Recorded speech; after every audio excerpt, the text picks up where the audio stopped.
Hello friends, Mina কিচেনে তোমাদের সবাইকেই স্বাগত। আজকে আমি মিনা কিচেনের রেসিপিতে রাখছি বাঁধাকপির ধোকার ডালনা। আর বিশেষ করে নিরামিষ দিনেও তোমরা এই রেসিপিটা ট্রাই করতে পারো, ভীষণই ভালো লাগে খেতে। তাহলে চলো বন্ধুরা, তোমরা দেখতে থাকো। বাঁধাকপির ধোকার ডালনা এই রেসিপি বানানোর জন্য আমি এখানে একটা গোটা বাঁধাকপি নিয়েছি। এখন আমি এই বাঁধাকপিটাকে অর্ধেক করে নিব।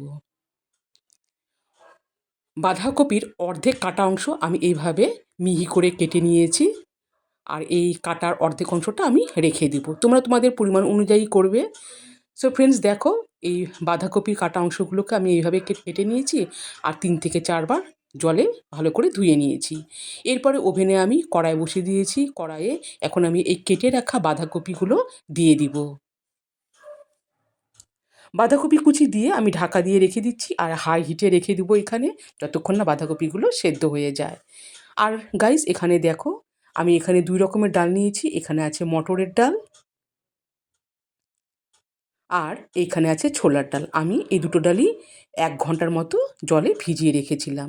এরপরে আমি মিক্সচার মেশিনে এই দুটো ডালই দিয়ে দিলাম আর তার সাথে দিয়ে দিলাম আদা আর কাঁচা লঙ্কা। এখন আমি এই ডালটাকে ভালো করে পেস্ট করে নিব। সো ফ্রেন্ডস, দেখো দুটো ডালই আমি এইভাবে ভালো করে মিহি করে পেস্ট করে নিলাম। এরপরে ফিরে আসলাম। সো গাইস, দেখো বাঁধাকপিগুলোকে আমি চামচ দিয়ে একটুখানি নাড়িয়ে নিচ্ছি। আর এখন কিন্তু এই বাঁধাকপি কুচিগুলো সেদ্ধ হয়েই গেছে। এরপরে আমি ওভেনের আঁচটাকে নিভিয়ে দিয়েছি। আর এখন আমি এই বাঁধাকপি একটি ছাঁকনির মধ্যে রেখে দিয়েছি। আর এই সিদ্ধ করা বাঁধাকপি থেকে আমি এইভাবে জলটাকে ঝরিয়ে নিচ্ছি।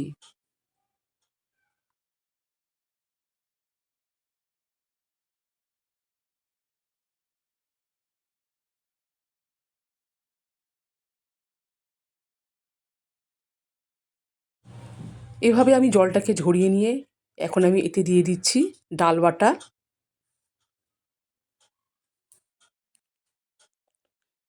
দিয়ে দিচ্ছি সামান্য পরিমাণে লবণ, দিয়ে দিচ্ছি চিনি, হলুদ গুঁড়ো আর এইখানে আছে শুকনো মশলার পেস্ট, যেটা আমি করেছি গোটা গরম মশলা, শুকনো লঙ্কা, ধনিয়া আর গোটা জিরের একটা ভাজা মশলার পেস্টটাকেও আমি এখানে দিয়ে দিলাম। সো ফ্রেন্ডস, এখন দেখো আমি ভালো করে সমস্ত উপকরণ হাত দিয়ে মেখে নিচ্ছি। এরপরে ওভেনে আমি কড়াই বসিয়ে দিয়েছি আর কড়াইয়ে দিয়ে দিচ্ছি সরিষার তেল। তেল গরম হয়ে গেলে মিডিয়াম আঁচে রেখে এখন আমি এই বাঁধাকপির পুরো পেস্টটাকে দিয়ে দিচ্ছি।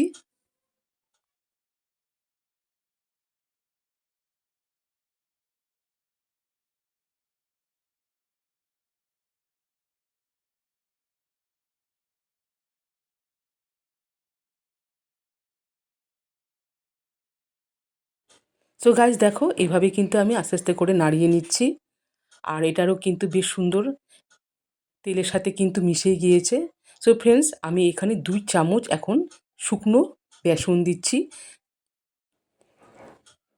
বেসন দিয়ে এবারও এটাকে আমি ভালো করে নাড়িয়ে নিচ্ছি যতক্ষণ না একটা শুকনোর মতো অবস্থা হয়। সো গাইস, দেখো আস্তে আস্তে করে কিন্তু এটা বেশ শুকিয়ে যাচ্ছে। এবারে আমি ওভেনের আঁচটাকে নিভিয়ে দিলাম। আর ফ্রেন্ডস, দেখো এটাও কিন্তু ঠান্ডা হয়ে গেছে। তো আমি এই পাত্রের মধ্যে এটাকে ভালো করে আবারও মেখে নিয়ে এইভাবে করে নিলাম।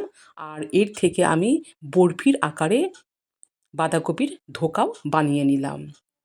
এরপর ওভেনে কড়াই বসিয়ে দিয়েছি। কড়াই দিয়েছি সাদা তেল আর সাদা তেলে এখন আমি এই বাঁধাকপির ধোকাগুলোকে লাল করে ভেজে তুলে নিব।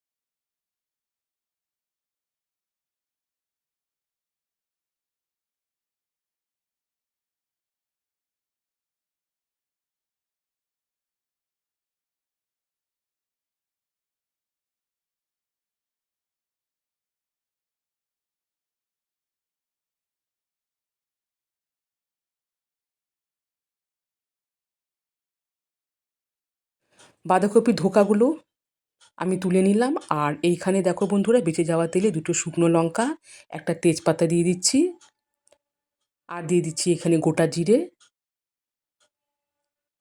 আর তার সাথে দিয়ে দিচ্ছি হিং। সমস্ত মশলার উপকরণ আমি দিয়ে দিলাম, আর তার সাথে এখানে দিয়ে দিচ্ছি আগে থেকে কেটে রাখা আলুর পিসগুলো। আলুর পিসগুলো দিয়ে আমি এখন নাড়িয়ে নিচ্ছি।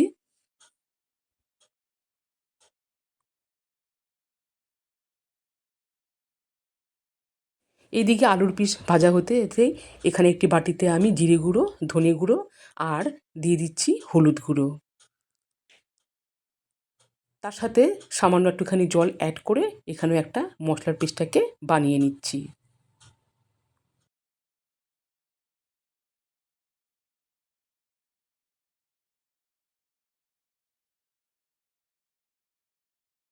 আলু একটুখানি ভাজা হয়ে গেলে এর মধ্যে আমি দিয়ে দিচ্ছি স্বাদ অনুযায়ী লবণ, আর এখানে আছে একটা মিডিয়াম সাইজের টমেটো বাটা, আর দিয়ে দিচ্ছি মশলার পেস্টটাও।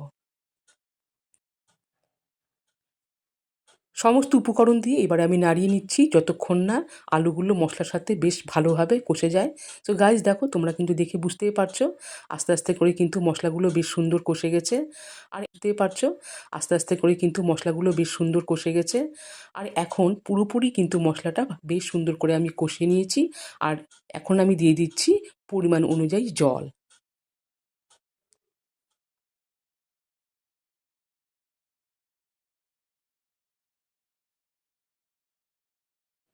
সো ফ্রেন্ডস দেখো, জল দিয়ে আমি প্রায় 5 থেকে 7 মিনিটের মতো হাই হিটে রেখে ফুটিয়ে নিয়েছি। আর আলুগুলো কিন্তু বেশ সুন্দর এখানে সেদ্ধও হয়ে গেছে। আর এই অবস্থায় আমি দিয়ে দিচ্ছি এখন এই ধোকাগুলো।